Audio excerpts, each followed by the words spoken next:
Bonjour et bienvenue sur Pas si simple, le podcast sans prise de tête qui vous aide à mieux comprendre le changement, à le faciliter et à gérer les conflits en entreprise.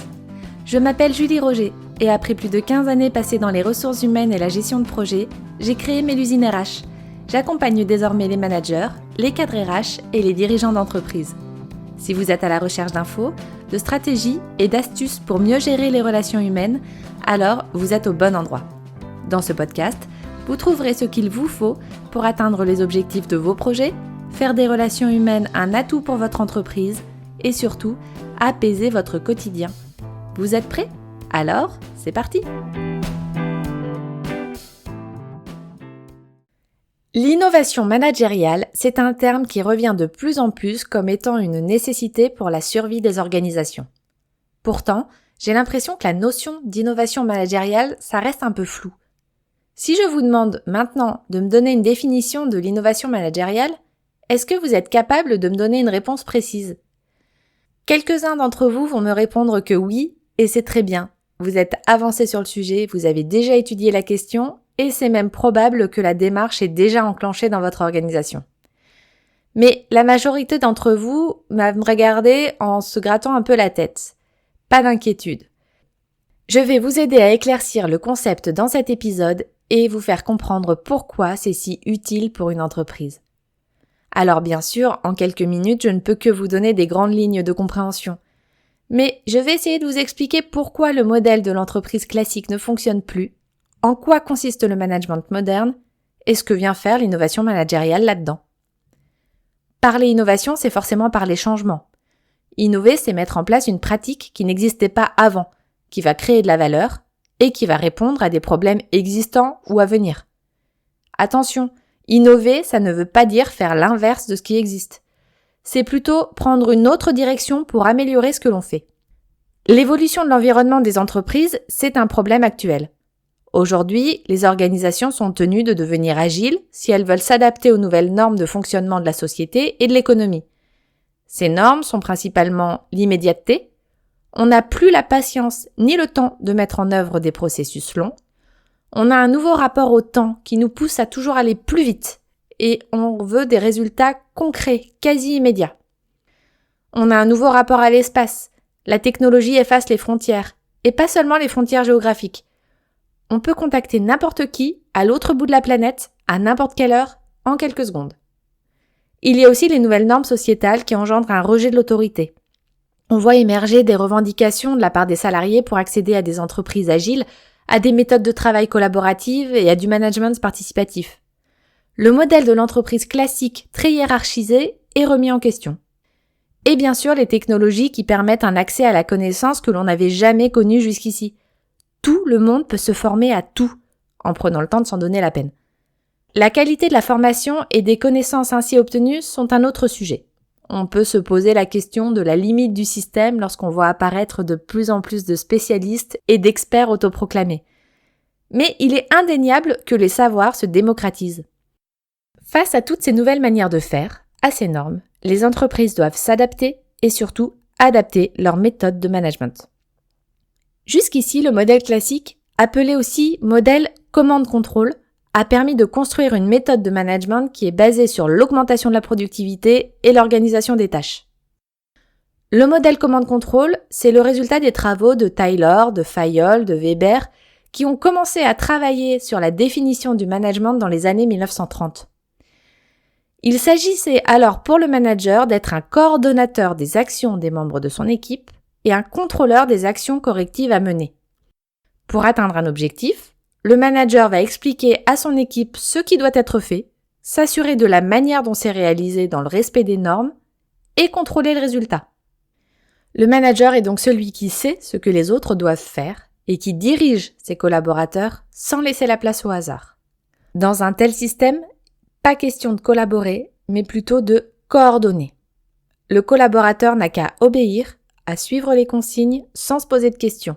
Et si un problème survient, c'est le manager qui doit le régler suivant un protocole établi. Cette méthode de management va de pair avec le modèle de l'entreprise classique.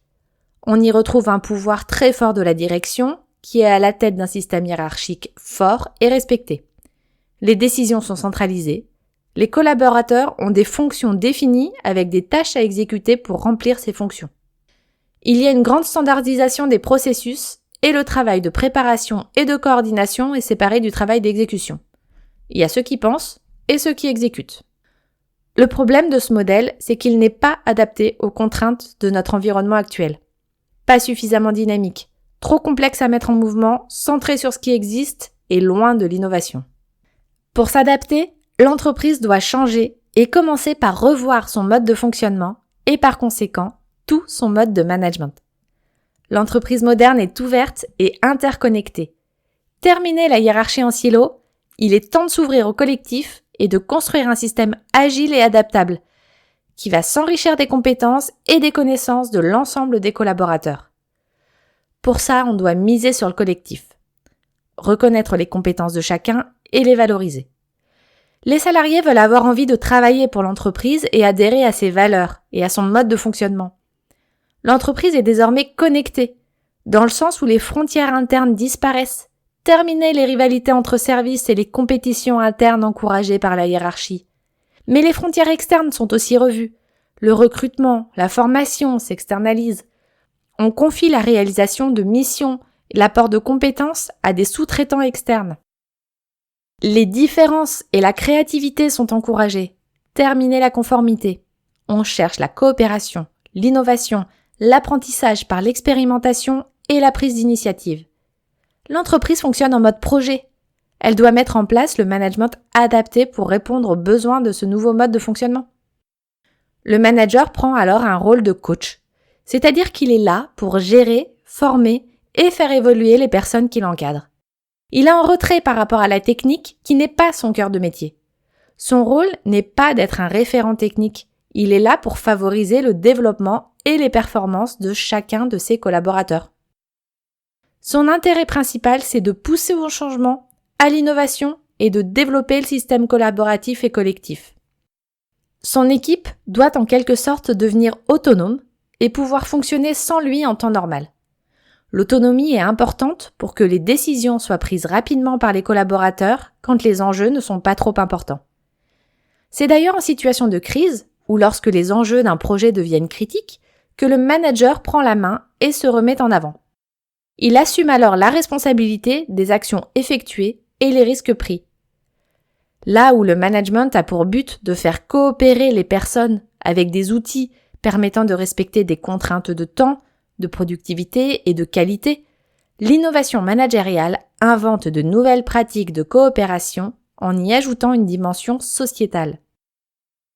Elle a pour objectif que les personnes adhèrent à un but commun et apprécient de travailler ensemble, en apprenant à gérer les spécificités et les différences de chacun.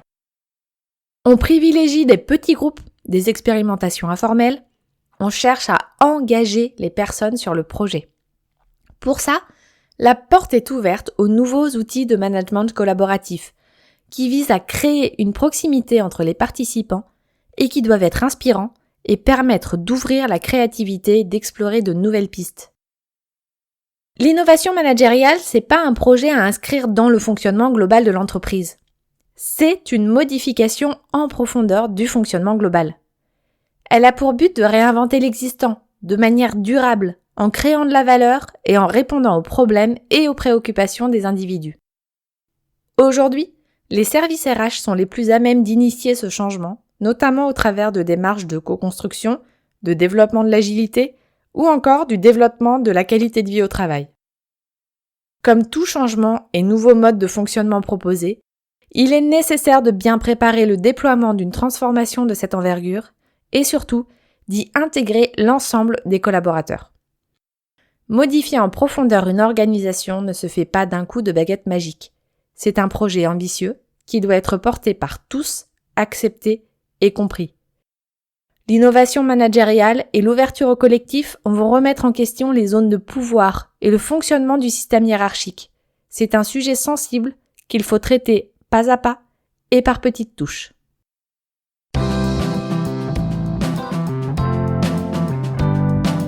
Pour aller plus loin sur le sujet, on en discute en commentaire ou sur LinkedIn. Vous me trouverez en cherchant Mélusine RH.